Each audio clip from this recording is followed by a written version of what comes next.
Welcome to this, my television studio apartment right here in the Wood of the Holly, under the sign overlooking this, the COVID-addled but still enchanting land of law. And COVID-addled is the right word for the right man. He's with me here. He's a professor of sociology and public policy with an accent on health. He's written a number of articles. He's got PhDs and MFAs and all kinds of degrees, and he's devoted his life in preparation of this moment where health and science and society seem to have focused itself on this little moment called COVID-19. And I'm so honored and grateful to have him with me right here on the other side of this little digital divide. And I'm talking to Professor Richard Carpiano. Welcome, Richard, to Rebel Without Applause. How are you? Wow, thanks for that great intro. It's great to be here. The honor is all mine. So thanks for having me. Well, I would like to take a little bit of the honor if possible, you know? Please, by all means. Yeah, let's split the honor. I'm very honored to have someone who's made a life study of this work, and that you're honored to be hanging with me is, well, what can I say? It's an honor. So you're coming to me from Riverside, California, which is one of the outposts on the UC University, UC system. I'm a graduate of Berkeley up north, and you're down at UC Riverside. Let me ask you this right off. Are you seeing yet any statistical correlation between infections and vaccine? Are these graphs starting to show anything? Not just yet. We're still very early in the game for that to be occurring.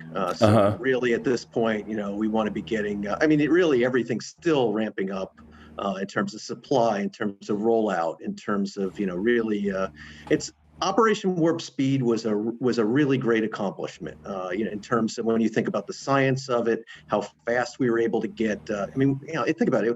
We didn't even know what really COVID was this time last year. Well, sort of we did by this point, but a little over a year, we could say. And now at this point we have we have vaccines to be able to roll out, to be tried to protect us from it. I mean, that's an incredible scientific accomplishment. The downside of it, though, is that creating a vaccine is a very different thing than doing vaccinations. And doing rollout and getting from a lab where you can craft a vaccine and manufacture it, and getting it all the way then to somebody's arm. And so so that's really the big challenge that faces us as a nation. I mean, not just we talk about the things at the state level, because that's how these things kind of really do very much roll out in terms of public health. But really, this is the 2021 challenge that's that's going to be the thing that's going to be for the history books. Well, one of the things that was fascinating for me, and I don't know if this is attributed to the public sector or the private sector going last year. I'm reluctant to give any credit to the federal public sector for obvious reasons. But, when China published that genetic code, these companies just went to work. And from what I understand, and I'm asking you really, it seemed like within weeks they had an answer for this virus in terms of the genetics. Well, and the other thing is we have to remember this isn't just something that just we whipped up overnight. And people are understandably concerned. Even they heard the word Operation Warp Speed. I mean, that's honest. That's going to totally get to people's senses and say, whoa, wait a minute, I'm not quite so sure about this. But the fact is, I mean, we've had this, this is, the beauty of science. And so as we've been kind of moving along with, in terms of pursuing, vaccines and other diseases, and some things successful, other things with failures, and what we learn from them, really provides a platform for these kinds of more expeditious kinds of rollouts for these for specific things that come along. I mean, it's what a time to be alive in terms of a pandemic, of course, but what a time to be alive, to think about, this would not have happened in 1918. It really is amazing when you think about it. I mean, I'm not a vaccinologist, but just from talking with my colleagues and and hearing the science behind it, I mean, it really is amazing to think how we've moved from the lab to trials to a product, that people are getting, and it's that are as effective as what they are for, or at least in terms of the efficaciousness of it. We'll see on the effectiveness now in real life, but still we should expect these to be very good. I think we're so often focused on, and understandably so. I'm with you. I mean, the federal response that we had over the past year was not good. So many different ways science got politicized, got dismissed, pseudoscience kind of ruled ruled out over things, experts being sort of discredited or, pushed to the side. And so, there's a lot of stuff to be very negative about. People who just can't even get the idea that we need to be wearing masks. I know. And the simple sort of things of, to be honest with you, when this whole thing started, I thought to myself, so I was in New York City on 9/11. And so that event really does still sear in my mind of thinking to myself, the days that followed and the months that followed, and how we thought about that as a nation as sort of like a challenge, that was, or at least that was affecting the city, and how this was really a community kind of issue that came out of it. And so, I really thought, in this case too, all right, well, here's something that kind of took us a little off guard. We'll rally around that. It's America. We'll everybody's going to kind of do their part.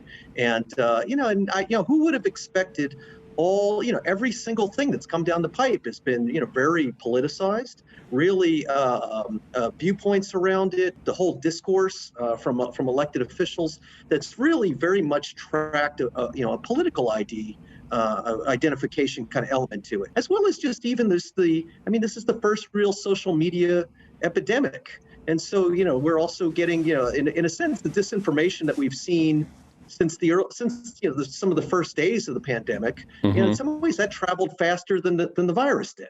And so we've got all this kind of occurring in that type of ecosystem as well. And so it's very easy to be negative, and kind of go through all these different things, that have occurred along the way and that have hampered us. But, at the same time, I think it is important that I think we do recognize these tremendous sort of accomplishments, too, that come along with it too. And, you got to be positive on some stuff. That's why I asked you first off, is there a correlation between all this medicine that's going into people's arms and we're starting to see the edge come off of the numbers? And you're saying, I think it's probably more about behavior and social distancing than the vaccines yet. This is not going to be the magic cure. We're not going to be able to go immediately back to life pre-COVID.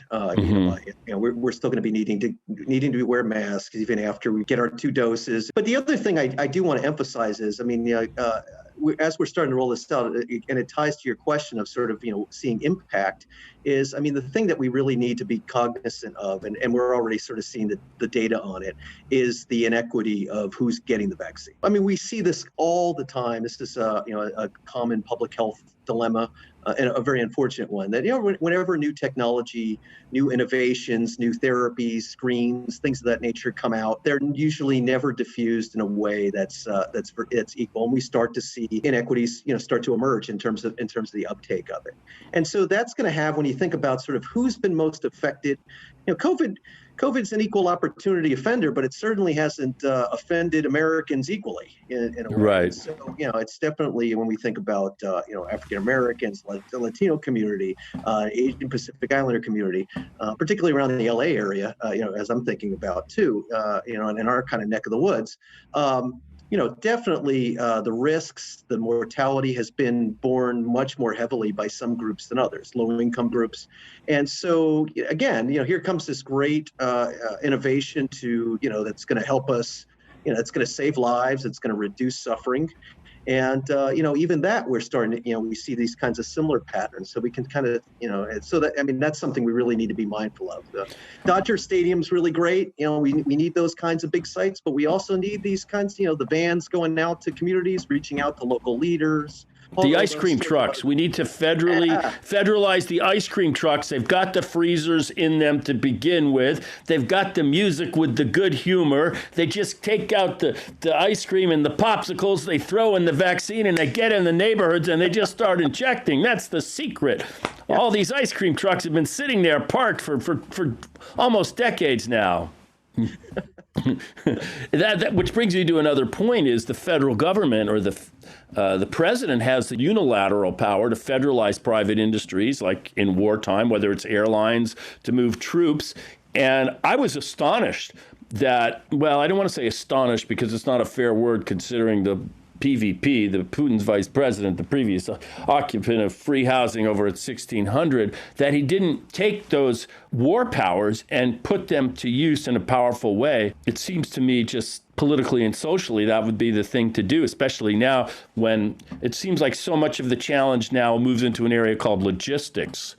Your thoughts? It's timely that you asked that question too, because we're still asking that about, well, why can't we just get some of the other drug companies factories? Why can't we retool them? And it's important to remember though that that's not an easy solution. That's not a quick fix. The way a lot of this equipment is calibrated and fixed up for this particular type of manufacture, it would take a long time to be. It wouldn't be the same thing as just getting another to do tires or do something. When we think about when we've used the Vortex before, it's not to say that it can't be done, but it's not going to be something that's immediate. It's something that we should have been doing a while back. Mm-hmm. In some cases, though, there is without getting into the real nitty-gritty of it, but there's enough stages of vaccine manufacturing where there are certain steps in the procedure of which some other companies could do that. But again, it's kind of in terms of sort of maximizing the benefit or being sort of this quick magic fix.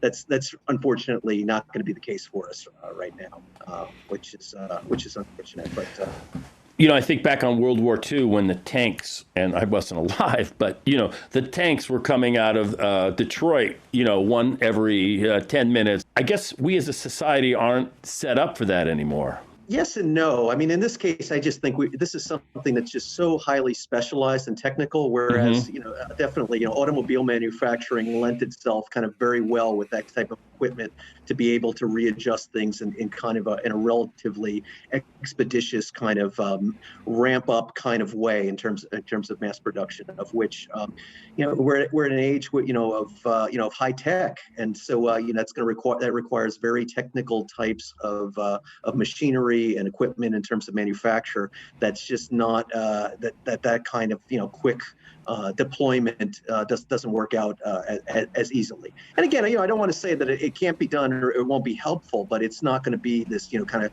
quick turnaround like we've come to think of with other products like bombers or tanks or But on the other hand, I'm going to reach here. These things, N95s, they could have been pre-positioned and ready. They're not as high tech and basic, I guess. Respirators, you could think about for other things. Yeah, all those things, Now, how do I have these? Because I used to fix my surfboards all the time, and the dust, you needed the N95, so I have them, and they've come in handy ever since. Now, I just want to talk about your life. How did you come into this very specialized academic world of sociology and health? How did that catch your attention, or what were the earliest impulses for yourself in terms of this sort of deep dive?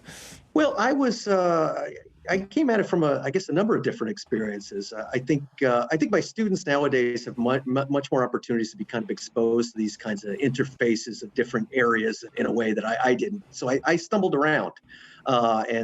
So I was a sociology major. I was also pre-med.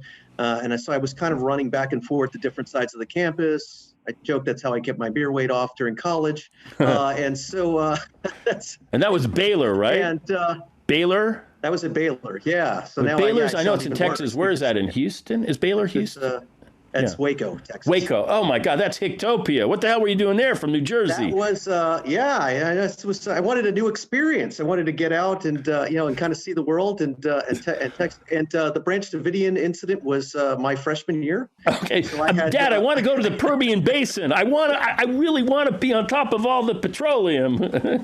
Well, not Permian Basin. No, it's literally the heart of Texas. So it's kind of right in between, Dallas and Austin, and Yeah, exactly. So, in that case, I was really able to kind of, I guess I kind of had this sort of split brain kind of orientation to the things that, were kind of jazzing me about the world. And I didn't get to I had a hard time really thinking about how those kind of sync together.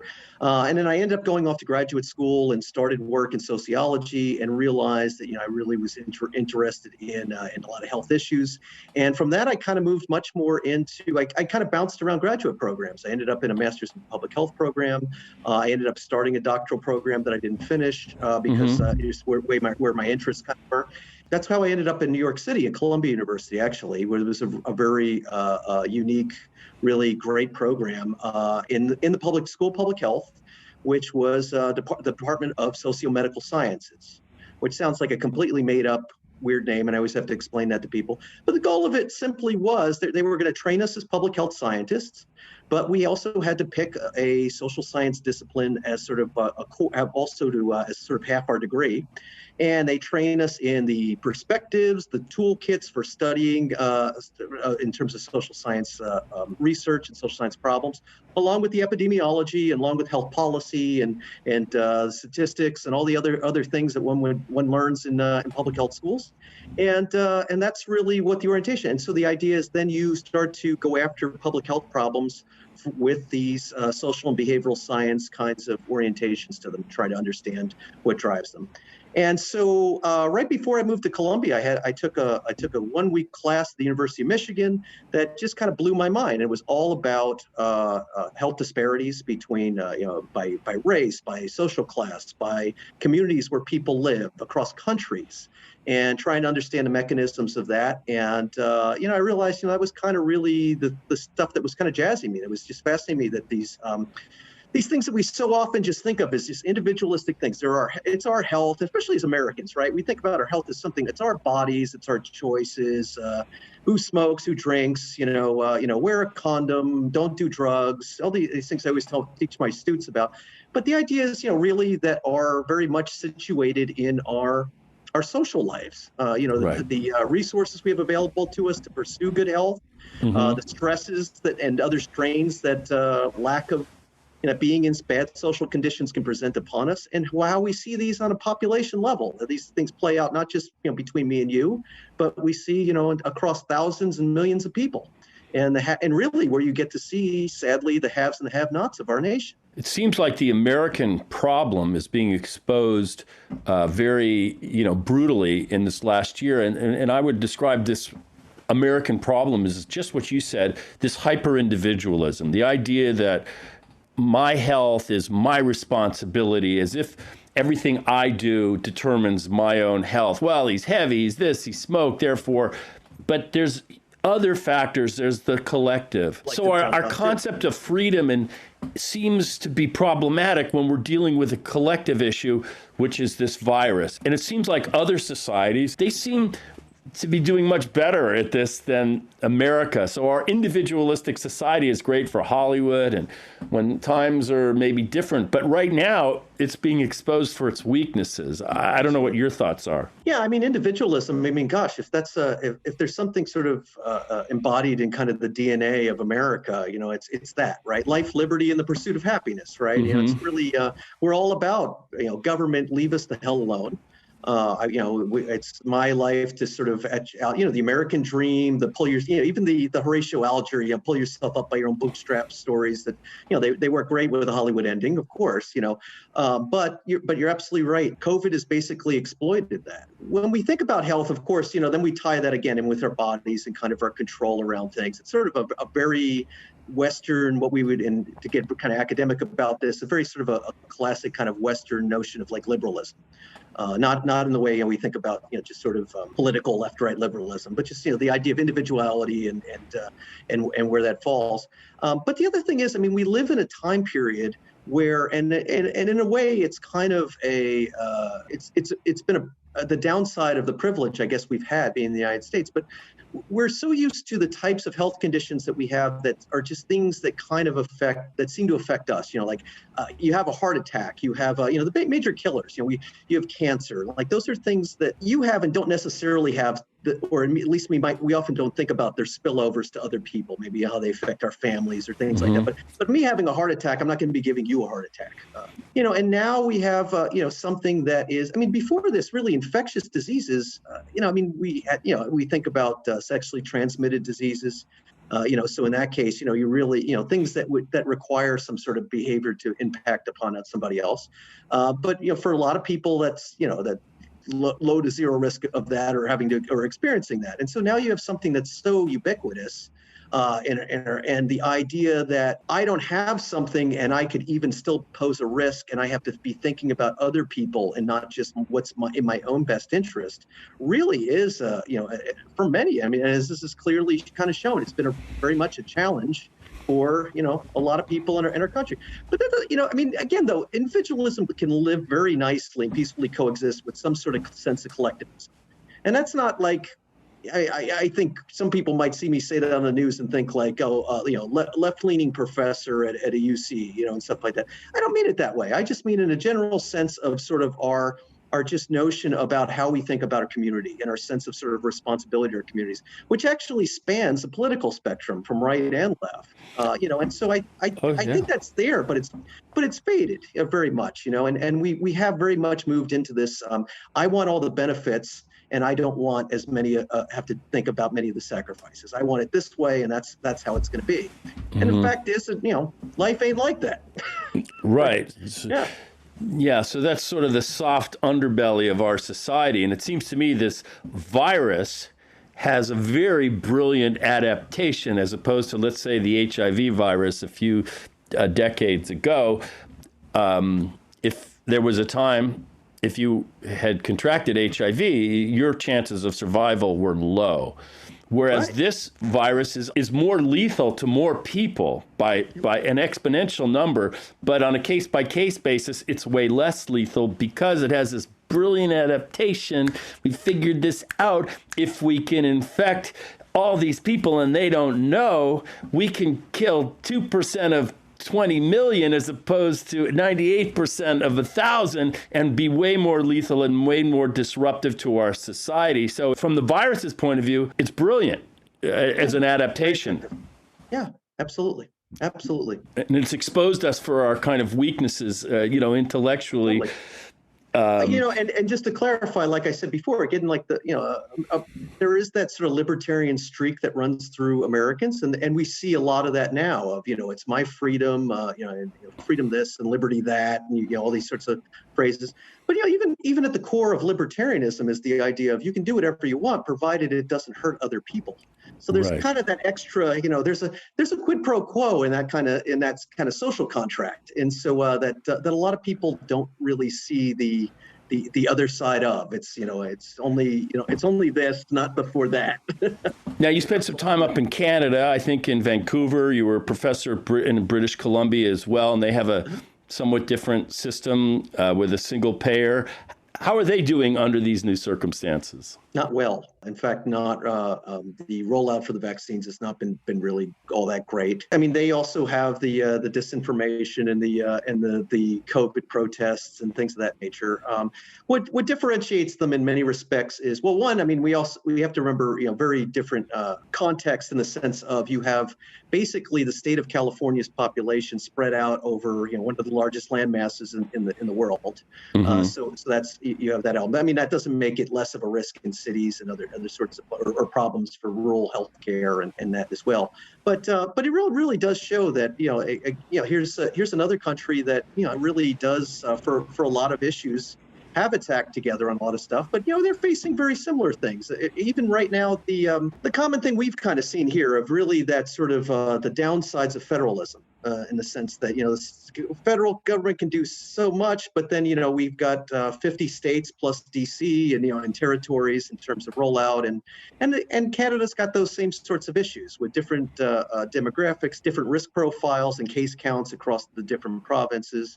And so, so really, in many respects, there's been some similarities. Even though they're, we like to think about them as sort of our utopic sibling to the north. Now that said, I mean, the healthcare system, in general, it's as a single payer system. I'm speaking personally, was fantastic. It was great. But again, I'm also a professor. I'm well educated. I make a decent salary. That still is going to benefit me in many respects for my healthcare access versus the less well-to-do, the less fortunate Canadians too. We like to think that Canada often is very. Canada's a wonderful country. So I don't know, and been certainly great to me, and I became a dual citizen. I mean, that was kind of a fascinating experience, just to be an immigrant in a way too. But we have to remember too that and sometimes Canadians get a little. There's some Canadians that run too. They get their nose a little out of joint when I say this sort of stuff because they think I'm just being an obnoxious American saying it. But there are lots of close similarities between Canada and the United States, particularly when you think of their provincial federal sort of setup and the problems that can arrange for. So So very much in that regard, we see lots of and lots of very similar issues around the conservative, more liberal kind of spectrum too. Even though they are a little bit more to the left at times than our nation is. I say that there's two viruses at work right here in our country. There's COVID-19, which I think eventually will find its way into all these other diseases that can kill you and give you a hard time and hopefully be manageable. But there's this other virus that doesn't seem to go away. It's called superstition and ignorance. And it seems to have metastasized across the political spectrum. And I just want you to kind of elaborate on that. Yeah. How much time do we have? We got time. Yeah, it's and the question, it's a real hydra in a way. There's so many different angles of which you could start with this. But in general, I would say, let's start with the more broader points of when we think about this kind of pushback against expertise, this this mistrust of experts in institutions that we would normally want to trust, like Centers for Disease Control and even non-health related organizations and things of that nature. It is a very challenging and a very sort of concerning time on that, because it does span across. People like to think that it's very much just sort of this right-wing, anti-elitist type orientation, and it isn't. We see it very much, so there's the example you have, but I'm even thinking more broadly across the population. I mean, we see this too with online chatter. We see, so many things make people, we have so much information that's right at our hands. Within a second you can Google something, or you could do your research, as people kind of say online. You can get access to if they're on Twitter, you can get access to the top expert who's gone to school for 20 years on their area and studied it for another 30, and talking about they're getting their best sorts of insights, and you can engage with them. And it really does create this sort of I think in some cases, this is going to sound like I'm kind of blaming the individuals, but I think there's more of a culture that I think that promotes it, and sort of the structures that are kind of in place. But I think there's very much is this kind of a false sense of ignorance of one's own ignorance, where we are very much losing this ability to kind of say, I don't know, what does an expert actually have to say about this? And I want to hear what their opinion is of it, versus okay, I want to engage with you about this. Where I see this all the time online. COVID's been fantastic when you think about it, the pandemic rather, in terms of the social media environment on the positive side, in the sense that it's social media has enabled the scientific community to really engage with one another, share ideas. The problem is it's an open channel and it's public. And so those kinds of debates that would normally be the things that we kind of do in academic journals or in academic conferences, and really get kind of eggheady with each other and battle out ideas and look at the data and stuff. People also, you'll get people chiming in, the random engineer or computer science guy who thinks that he knows just as much as the vaccinologist, and doing science communication and trying to explain these kinds of ideas. And if they're a woman, it even seems to be even more. So we see all these other sorts of dynamics that get played out too. That I see a lot of women scientists get a lot worse online than I do.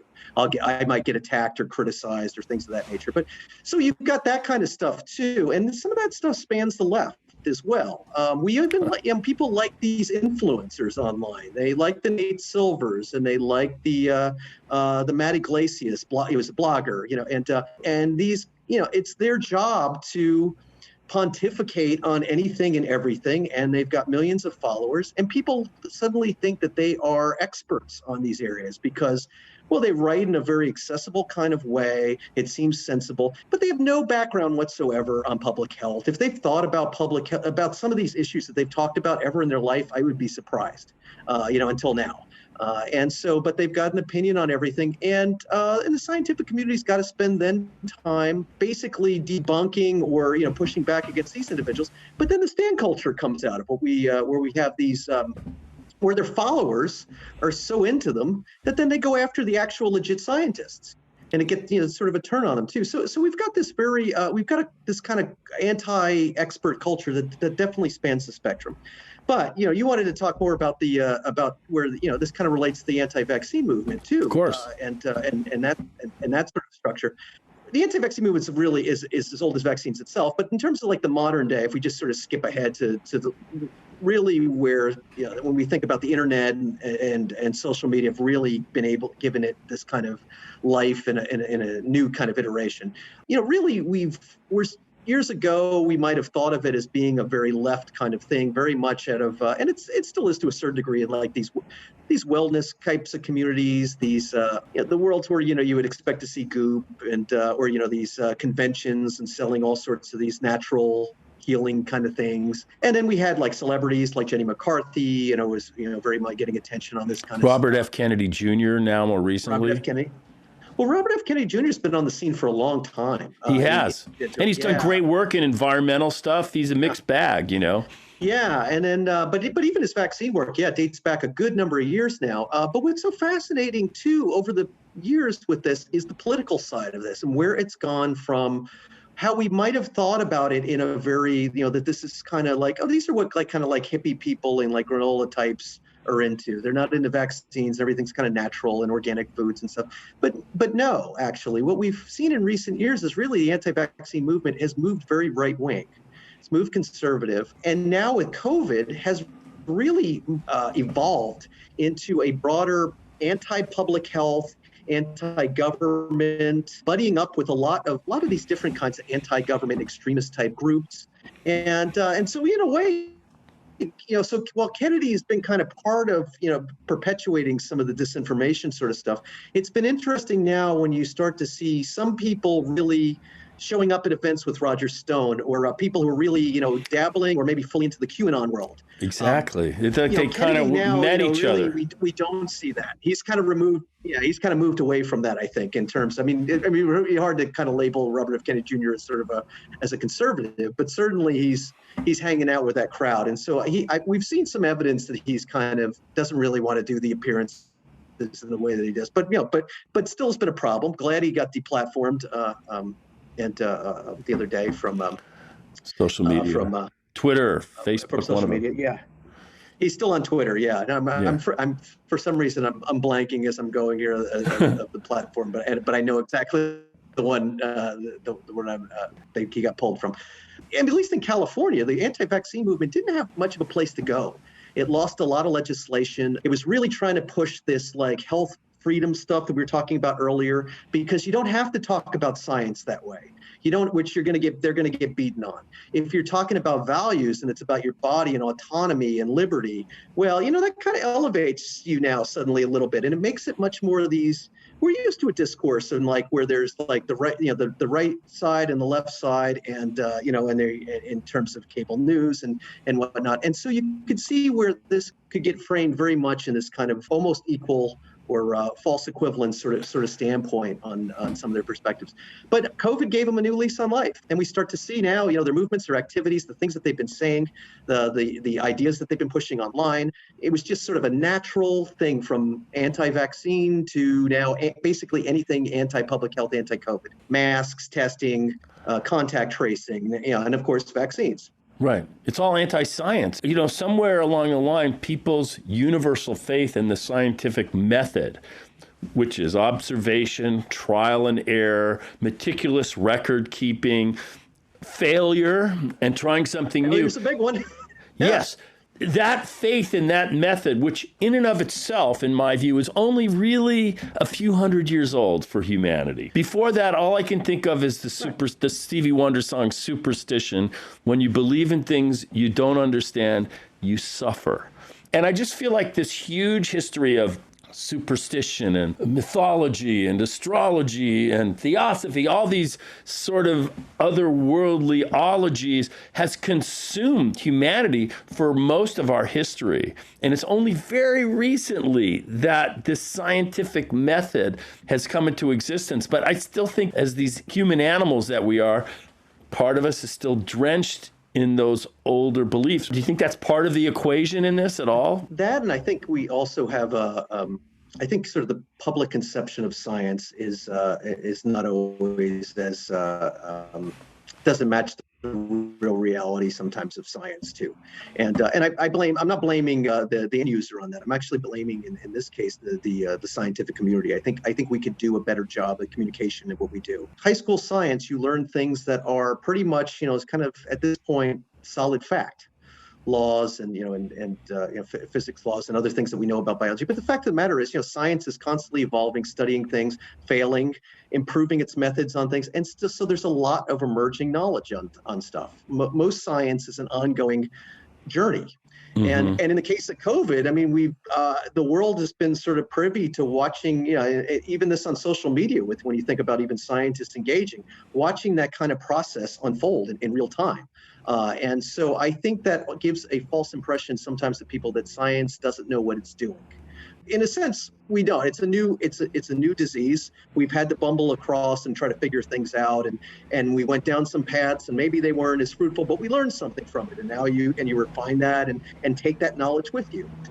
I don't think that people always understand that, or sometimes because it's social media and it's translated, or even if it's on television, it's translated in a very easy to understand sort of way. Therefore, why didn't they think about this? Or something, things must seem much simpler than what they are. And we all have that kind of bias built into us, that sometimes we think we might know something more about a topic because it seems based on something that we've read than what it's appeared. We're ignorant of our own ignorance. Maybe with science, our expectations for its perfection are too high. And really, as much as there's trial, there's also error. All I can think of is all those space shots that went up without a problem. People just assumed that science, man, bam, everything's perfect. But that's really the exception, not the rule. There's a lot of error built into science. I think for every medieval church that's standing, there were probably 10 that collapsed because they didn't understand, what do you call it? The architecture of how this stuff holds up, Yeah. But we admire the churches that are still there, but we forget about the other one that collapsed and killed a bunch of people, in 1430 or something. I don't know. Even in medicine, right? We don't really remember or put a hand over our heart trying to honor bloodletting. Exactly. Yeah, bloodletting was, if you had an issue, you went to a doctor, he bled you. That was probably the up until the middle of the 19th century. I think that was probably your basic treatment for everything was bleeding you. Maybe I'm wrong, but I think. Well, and other sorts of weird things that, oftentimes, we probably, killed more people than it ever, that they ever helped out too. Different sorts of eat this or do that, or surgeries that probably weren't necessary or led, based on bad theories about how the body worked. What advice can you give to people to how to talk to people that are entrenched in this anti-vax, anti-mask? How do I talk to people like that? It seems like logic isn't really a tool. It's very instinctual for us to want to just immediately correct somebody. And often that can backfire on you. We see our ideas sometimes as very much kind of part of us. And so as a result of sort of immediately discrediting something, particularly, if you're kind of a little fired up about it or whatever, it's going to amp up the situation in a way that's not going to be the most productive with it. The thing is, really try to apply, kind of a listening sort of approach to it. Ask a lot of questions. Well, what made you kind of guide them with it in a sense of, well, what made you kind of think about that? What made you come to that conclusion about that? Then keeping an eye out for different sorts. It's not perfect, but in that case, little things that come up, and then you can use that as a way to help them to identify where exactly the flaws might be. The other thing, and this is one that I think is very important, online, always seems to be the case. People say to me and others who work in public health and stuff, why do you engage with some of these people online? You're never going to convince them or whatever. And it's not for them. It's for other people. And so the idea that, in some cases that might be very much oh yeah, I read this and it's about, the CDC is hiding data or whatever. And well, no, that's not accurate. And this is why, and having that back up of thinking about who else is kind of seeing that. For the most part, I mean, people who are very entrenched on ideas, particularly if we think about using vaccines as sort of an example, the people where this is like part of like their core, their politics, everything else, are a very small portion of what we would say is a sort of a spectrum of vaccine hesitancy. Most part of people, they have questions. It's understandable. They're online. They see all this kind of junk that's out there, and it's just crap that they read. And of course they're going to be confused or have questions, or they're being good parents, or they're being just responsible for themselves. Is this good for me? Will this hurt me or a loved one? And right. And so these are the people, that really want to engage in a discussion and can be very much convinced and be happily, hear their have their concerns kind of addressed and answered in an appropriate kind of respectful kind of fashion. And so really, that's the group that we need to be really, I think, focusing the most on. The hesitant people rather than the hardcore objectionists. These hardcore, yeah, and the people who are, it's tied to Bill Gates or 5G and all the other things that get kind of tied to it. Now that said, we should also be focusing on, deplatforming really works. We should be going after these people who've really become kind of the faces of of a lot of these disinformation sorts of campaigns, and we should be mindful of them and the activities that they're up to. And so I think that's where, really the social media industry itself, I think, is going to be really needing to develop some real concerted sorts of policies to think about their social responsibilities in terms of this. Even just the advertising we get exposed to, and the messaging that comes in with that, as their algorithms kind of pick up on the type of people that we are, or in my case, if I'm doing research online, it clearly reads me as somebody very different than what I am, and I start to get all those ads, and I'm thinking to myself, oh my goodness, this is the life of a person who is, there's the wellness thing, here's a doctor saying there's these toxins in my body, and right. Read these right-wing, very partisan, biased, supposed news sources, but that are known for being, very, very poor sources, not just because they're right-wing, but just that they're very poor and propaganda-ish, you could kind of say. Now, I read I guess it was an op-ed that you wrote or co-wrote, that you felt that the media was giving some of this hard anti-vax, these voices, maybe more attention than they deserve, that they were, in fact, a rare minority than maybe we're led to believe. I don't know if that's something you still feel, or did I interpret that correctly, or what? Again, like I said, it's a very small group along that whole spectrum of vaccine hesitancy, but they are a very loud, very vocal, very active kind of group. And so their voices are going to yell out the loudest. They're the ones that when there's some legislation, they're going to storm the state house, as we saw in the fall of and summer of 2019, and they're going to use intimidation sorts of tactics, as we've seen these sorts of same tactics now used with COVID. We saw Orange County when they doxed the public health officer there. They've been protesting outside other public health officers' homes. So these kinds of intimidation sorts of methods. When you don't have a whole lot of other stuff, you use these kinds of bully tactics, and it can give the impression that there's a lot more of them than what they are. Even the Dodger Stadium shut down. It's unfortunate, and it shouldn't have happened, that they were able to somehow shut down, for a half hour, what they did. But right.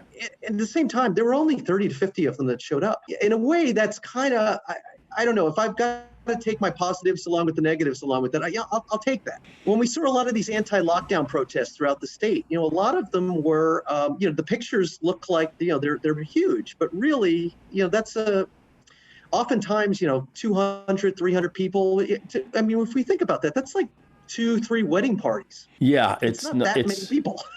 Yeah. Right, but you know what? What's interesting is going forward is as more people get this vaccine. The Dodgers. Maybe you're going to need to prove that you got a vaccine if you want to go see a game. Employers, will they have the right to say, listen, you come to work here, you got to get the shot. You need to show it if you want to get an airplane. I'm a stand-up comedian. How are they going to encourage people to come back to nightclubs and entertainment venues unless they know that the public is vaccinated? These issues are going to be even, I think, perhaps more dramatically contested on the streets and then in the courts going forward. I don't know what your thoughts are. So that's going to be the that is sort of the next issues that are coming up.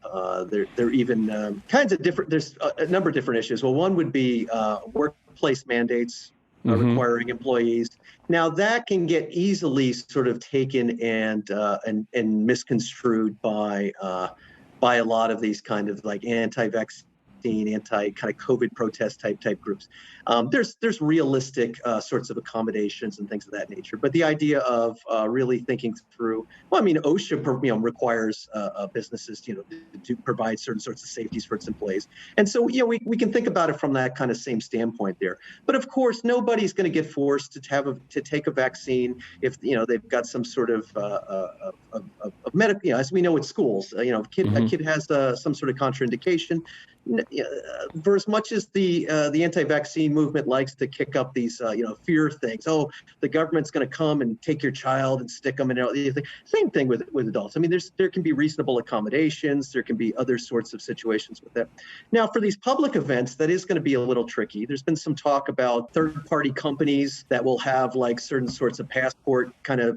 I guess you'll have it with an app, and you could show stuff. And so that's gonna be a whole brave new world in some sense around its thinking about, okay, you got these private companies, you got privacy of information. I can imagine in order to stay profitable, I was talking about this online with a few people too. We were saying like, it's very likely that they won't stay in the vaccine passport business long.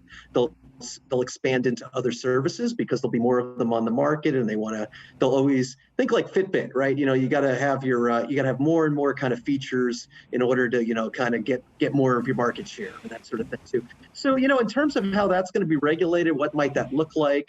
How this might exactly play out? Again, I'm like you. I mean, I want to go back and see concerts, and I'm a big music fan. I miss that. Yeah. But what is that going to mean? What's it going to take to have a real Coachella again? Like me and you, I'm sure you're like me. More if you just go to a club in LA, right? Or I want to perform. I'm a performer. I'm a comedian. It's your bread and butter. Right? Yeah, more butter than bread, unfortunately. But still, I want that world, and also how to navigate being single. And I used to worry about like, okay, this person who they slept with. Now I'm worried about, well, who coughed in the aisle next to them at the supermarket 10 days ago? It's a totally different, how to navigate this world is still, I'm trying to figure it out, protection has a very different meaning in 2021. Exactly. Yeah, I don't know. I'm trying to figure it out. I do feel that we're in the midst of a huge social experiment, and it is kind of a privilege to be part of it. We've had a lot of testing, but very little antibody testing, the serology stuff, which seems to be as important as whether or not you have it or not. Did you have it? That seems to be kind of a missing link in this whole statistical thing that we need to have at our disposal. I don't know what your thoughts are. The science is on it, but it's going to take time. We want to see how long the immunity runs. I mean, even for the vaccines, I mean, we still don't really quite know how long that's going to be. I mean, it's realistic to say, this is probably something we're going to need boosters for, or with new variants, we're going to need some sorts of tweaked, modified variants on the vaccines that we get going forward too. I mean, this is our new reality. But again, a lot of it is hurry up and wait. We've got to study this stuff. We've got to see kind of how this is really plays out. Yeah, well, I can imagine getting a COVID shot every year going forward. It doesn't. I haven't heard of people having bad reactions on any real level. Nobody I know or have heard about or read about. Believe me, if people were leaving Dodger Stadium and passing out, you'd hear about it big time. I'm not hearing anything like that. So. Yes. And if anything, we see cases where it's been kind of exploited to try to convince people that there's been bad ends to things, and it really things that were made to be much worse than what they were. The other thing is, I mean, it's tricky. It's rolled out. One of the big groups it's rolled out to is an older age group too. So we knew right from the get-go that this is a group that's actuarially speaking, fact of life is bad incidents, health events, and death are a lot more common than they would be somebody who's 30, 50 years younger. Of course. So so lots of these correlation doesn't equal causality. And so, a lot of events that could be occurring afterwards that have no tie whatsoever. But, of course, the rumor mill gets stoked. There was the Hank Aaron rumor mill. Apparently, anybody who hit more than 714 home runs is at risk. So him and Barry Bonds, it's a very dangerous little demo right now. You could draw that. Do you know that 50% of the guys that have hit more than 715 home runs have died because, I don't know. I don't know. I'm going somewhere. Exactly. I don't know where. So exactly, those things, or fainting. Fainting's normal. That occurs with anything. But again, there's lots of very smart, thoughtful people. This stuff is getting monitored. The last thing that we would want is something that's giving off a signal, and we're still just letting it disseminate out into the public. And you can think of not just for COVID, but like even just the collateral damage on science that would be. Right. This is a great opportunity to reaffirm our faith in science. And you mentioned something earlier, and I've heard this a lot from people I know, this debate about what's natural and what's not natural. And there seems to be this bias that everything that's so-called natural is good for you, and everything that isn't is bad for you. So, for example, there's a lot of poisons that are very natural, that you could eat this leaf and it could kill you immediately. So cyanide's all natural. Yeah, cyanide appears naturally in water, and it's there. Exactly. And if a bear shits in the woods and kills a frog because whatever, or a beaver builds a dam and drowns a salamander, is that any less natural than a human who does whatever they do? So this debate about what's natural is, I think, worth revisiting a little bit, because isn't human intelligence and ingenuity and creativity as natural as that bear that took a shit in the woods? I don't know. I think it is, but that's me. Yeah. There's an interesting paradox, and I get, maybe in a way this kind of gets back about the American ideals kind of stuff we were talking about too, and especially for the people who are pushing back sort of the strongest when you think about how that really maps on the political beliefs about American exceptionalism, and America is such a great country and everything that we've kind of accomplished. Think about what a powerhouse historically our nation has been in terms of scientific discovery, in terms of, the moon landing and medicine and all these other sorts of great accomplishments. The building up of the U.S. university system, of which the UC system is a great example of that, a public system, and research universities, of which the Rockefeller Republicans were even very supportive of. Of course.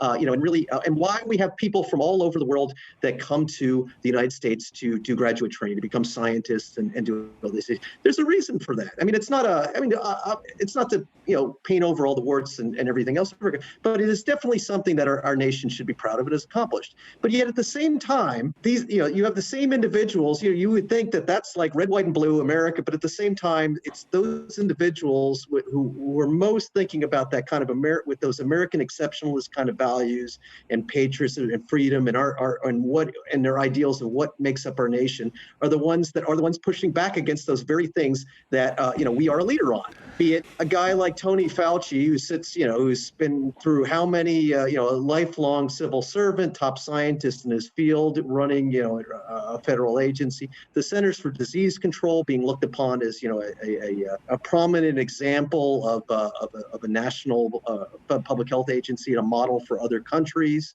All these different sorts of things. Now, I mean, understandably, I think pharma and science is not perfect, and there has been, it's also a human endeavor, and there's people who have done bad things in it. Pharma industry, the same thing in terms of transparencies and stuff like that. And so that's understandable that there's some sort of mistrust with that. But to the extent to which, when you really want to go like sort of full anti those things, anti-science and all that, it doesn't make sense, because it becomes a very pick and choose.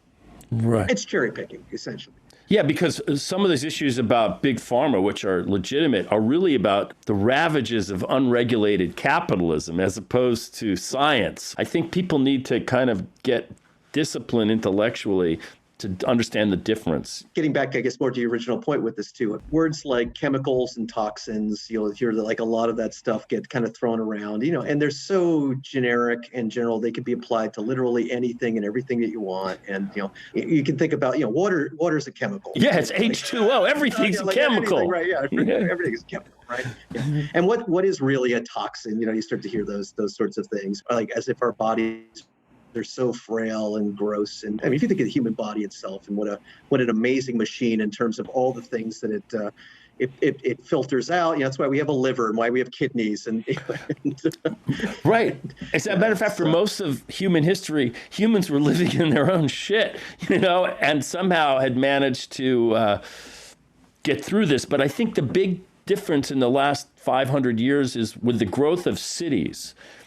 We've had to make adaptations in sewage and vaccines, infectious disease and waste disposal, water treatment to survive in this new industrial organization. And that's our big adaptation, to be able to live in the kind of prosperity that we've enjoyed. I don't think people get those underlying factors. Maybe plumbers have saved more lives than doctors, or at least as many. I don't know. Yeah, it's funny you should say that, because there's actually is a lot of work around about how public health really contributed very much to the rise in life expectancy above and beyond a lot of the things that we might attribute to medical innovation. So things like sanitation and better diet, better nutrition, and those sorts of so running water and sewage and and all these things that we're going to prevent, which is really very much sort of the foundations of public health. And that's where public health is really coming from. And antibiotics were good.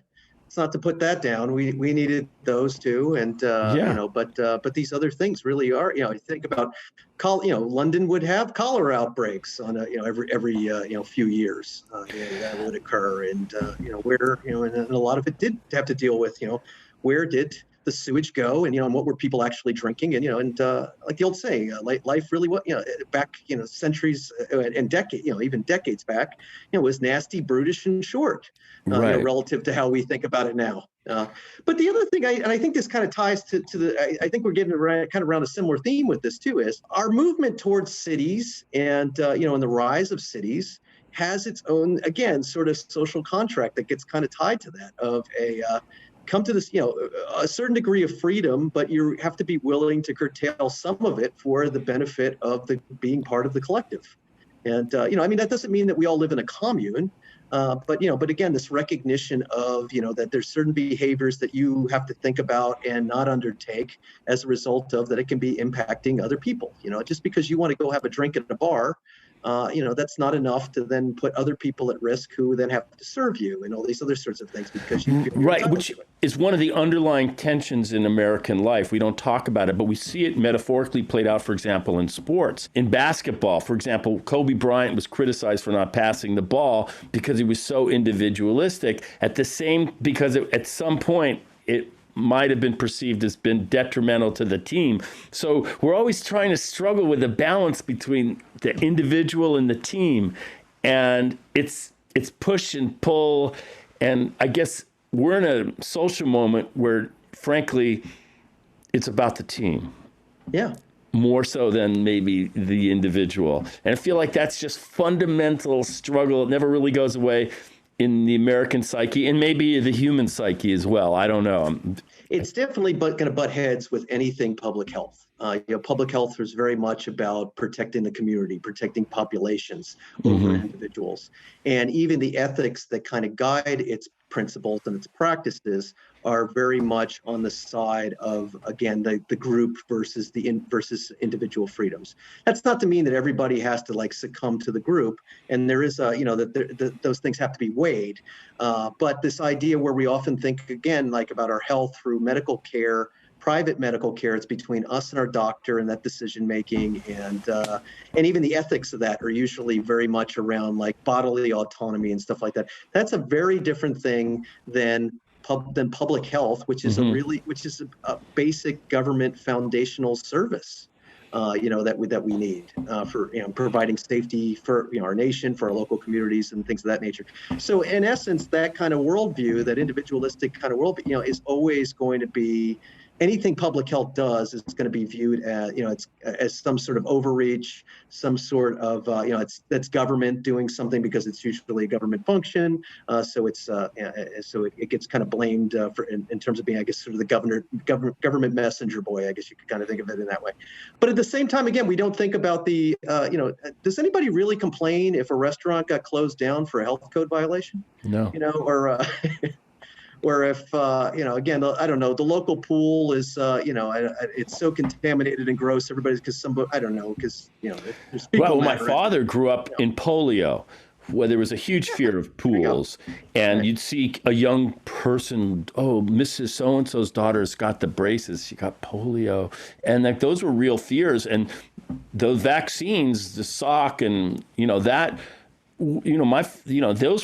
these were national heroes that relieved people of those fears, which were huge. I'm going to recommend a movie to you, and not the one that I directed, which I would also recommend, but I just saw a movie called Dear Comrades. It's a Soviet movie, it's a new movie by Konchalovsky about the Soviet era story. Set in 1960. And what's interesting, among many things about this movie, is that their concept of what freedom is so rooted in the collective. And it's so different from what our idea of freedom is as celebrated. And I really enjoyed it because that idea of freedom is very elastic and fungible depending on where you live and what your circumstances are. So check it out if you get a chance.